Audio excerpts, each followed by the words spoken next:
Hello mga mima! For today's video ay mag-adobo na naman ako ng chicken cubes mga mima. Kasi wala kaming ibang maulam.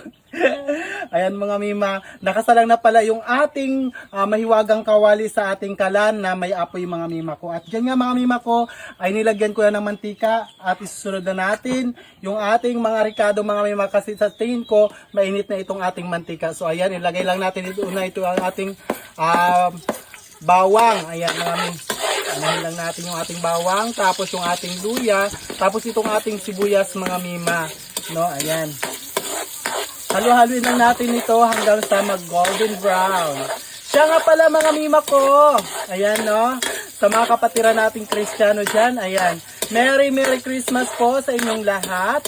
At advance Happy New Year po sa inyong lahat. Sana ay mairaos ninyo ang inyong kapaskuhan at bagong taon ng maayos mga mima ko, nang walang nasasaktan o walang nasasugatan mga mima ko, no? Kasi mga mima ko, alam naman natin na kapag ganito mga mga okasyon ay marami talagang nasasaktan mga mima ko, lalo na yung sa mga gumagamit ng mga kaputok mga mima ko, na maraming napuputukan, napupunta sa hospital mga mima ko. Ayan mga mima ko, sabi ko nga mga mima ko, magkaiba man tayo ng mga paniniwala, ang importante, andun pa rin yung ating respeto sa bawat isa mga mima. Andun pa rin yung pagmamahal, no? Ayan mga mima ko, okay na itong ating ricado at isusunod na natin itong ating karne ng manok mga mima ko. Bali itong ating manok mga mima ko ay pinakuluan ko na pala mga mima ko kasi pagkabili namin, ang daming ay sa loob, no? Tapos matubig siya kaya pinakuluan ko na muna mga mima ko para din matanggal yung mantika niya mga mima ko. Alam naman natin na mga mima ko na yung manok na to ay sadyang napakamantika ng kanyang katawan mga mima ko, no? At yan nga mga mima ko ay lagyan ko na ng ating ito. Ano nga yung tawag dito? Basta ito, tuyo mga mima ko. Lagyan na natin ng tuyo. Bali hindi pala ako maglalagay dyan mga mima ko ng suka mga mima. Ito lang mga mima ko, wala din akong siling haba na hinahanap niyo mga mima ko kasi nakalimutan ko kanina kasi mga mima, ang lakas ng ulan dito sa amin. Ayan, tagaktakan lang natin itong ating pangpalasa mga mima ko. Ganun lang yan mga mima ko, ang importante maluto at may yung ating mga ginagawa ay may halong pagmamahal mga mima ko. Alam niyo naman na pag may pagmamahal mga mima ko ay sasarap yung ating pagluluto. Ayan mga mima ko.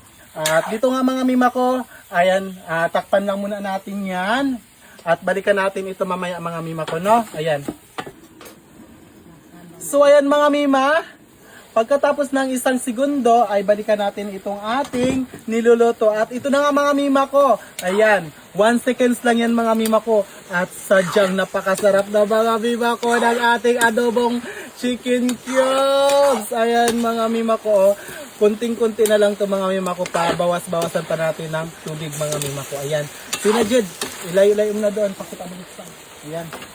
At syempre mga mima ko, bago matapos yung video ko na to, atin na tong tikman. Ayan.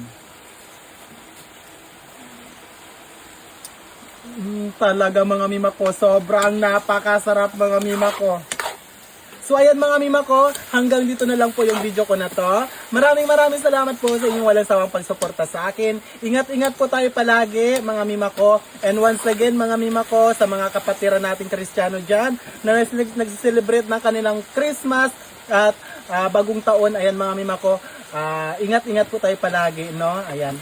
Bye-bye po!